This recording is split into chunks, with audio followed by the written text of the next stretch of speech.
Hey, I have a story time for you, but let me say this. After this particular rapper said this to me, I did not deal with him anymore. I have to say that before this video begins. I love you guys. Stay creative. Bye. Hey, cousin! Welcome to your favorite cousin's YouTube channel, Her Creative Life. So, I'm gonna get right into it. I was on YouTube and I found this series called Who the Fuck Did I Marry? Child, this is the craziest, one of the craziest love stories I ever heard in my life. Pretty much, this particular woman was on TikTok and she made a series of videos detailing the very toxic marriage of her and her ex-husband. Long story short, he was like a psychopath, a huge liar, lied about his entire life, strung her along. Crazy. First of all, I pray that this woman gets the healing and the therapy that she needs. Please don't judge this lady. I pretty much can say this in confidence that we all have been in a situation or situations that we didn't belong in. We loved someone we wasn't supposed to love. We dealt with shit too much in relationships. We've all been in those situations, and I pray that as we have aged and became very seasoned in a good way, that we've learned, right? And at the end of the day, we are human and we're going to constantly make mistakes. We're going to constantly make mistakes across the board, everything we do, but we try not to make the same mistakes over and over and over. So my deepest prayers go out to this lady. My prayers fall at the altar for her because she definitely went through some shit with her husband. So after I watched this series entitled Who the Fuck Did I Marry? I was like, well, I got a situation like that. I didn't marry them, but I definitely was like, who the fuck am I dating? So this is that story. Here we go. I was a young chikaroo. I was a sophomore in college. And at the time, I'm about to find out how old I am. At the time, there was a platform online called Black Planet. You know, Black Planet, it was like pretty much like MySpace. If you knew, you knew, if you know, you know, just walk with me. This is for the people who don't know about Black Planet. Black Planet was a platform where you had your own space. You made your own page. You could add music and animation, change the background, and you just pretty much told people about yourself. Low-key, high-key, it was all that. So I was on Black Planet, and this guy hit me up in my message box, and he was like, yo, my name's so what's up? I think you're pretty and everything. So I said thank you because I knew that face card never declined. So I said, well, thank you so very much. And he was like, listen, I want to be right with you. This page, this Black Planet page isn't for me. This is for my mans and them. And I'm like, oh my God, this is a scam or something. Like, is you from Nigeria or something? Girl, no shade, but like, yeah, I'm like, so you making pages for your friends now? Like, it was totally weird to me. And he was like, yeah. My man in them is a rapper and he doesn't want to put himself out here. So he gets me to come on and pretty much, pick females that he's interested in talking to. Didn't believe him, to say the least. I was like, oh my God, these niggas still lying, like whatever. I'm not stupid, but I played along. I said, okay.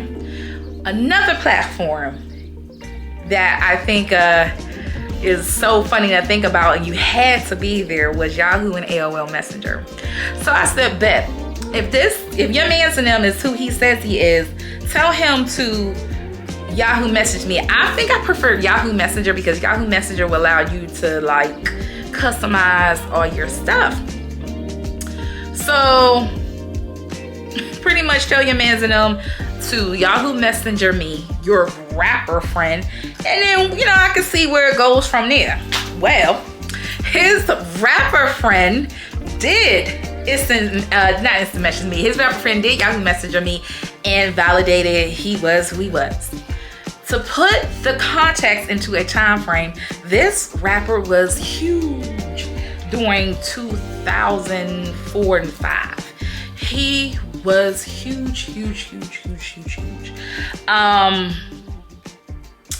And I played it cool. I think I did pretty good. I kept my cool. But when I got off that messenger, I was like, oh shit.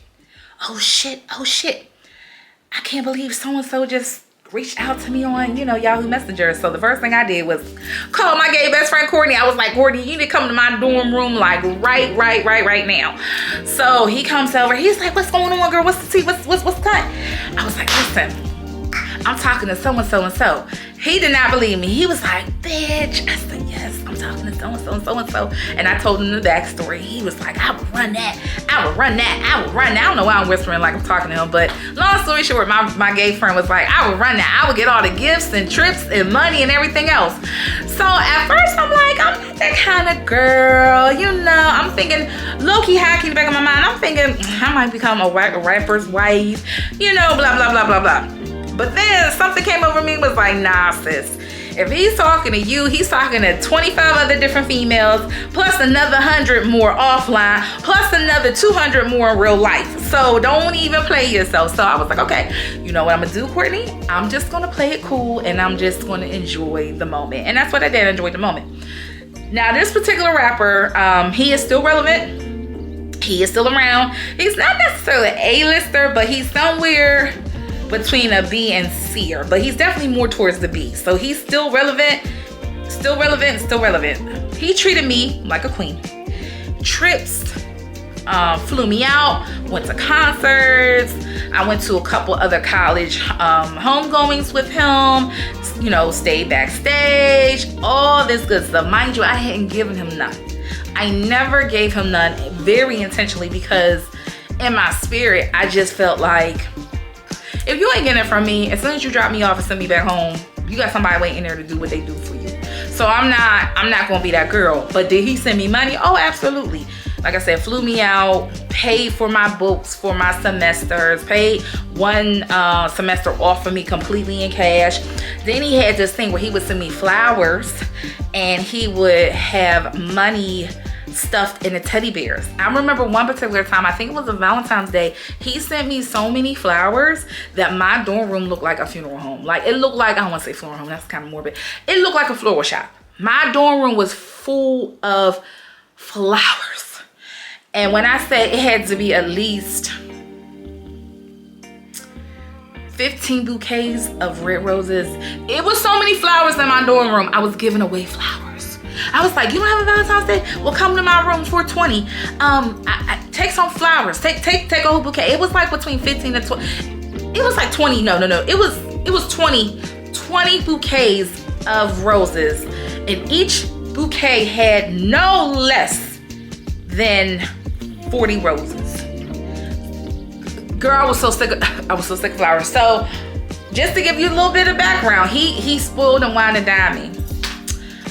But keep in the back of your mind, I never gave him none either. And I knew as soon as he got sick of me and me not giving him no cootie cat, I was gonna be out that door. So we was talking and he kept kind of pressing it like, when you gonna get me some, I'll be like, oh, I'm just waiting for marriage. I'm just not that kind of girl. And at the time I was still a virgin in college. I was definitely a late bloomer in that area on purpose.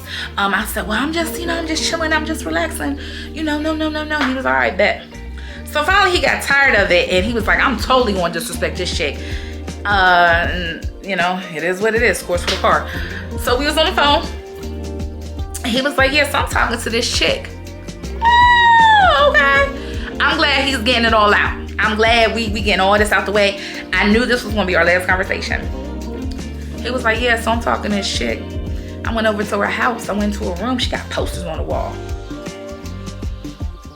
Say what now?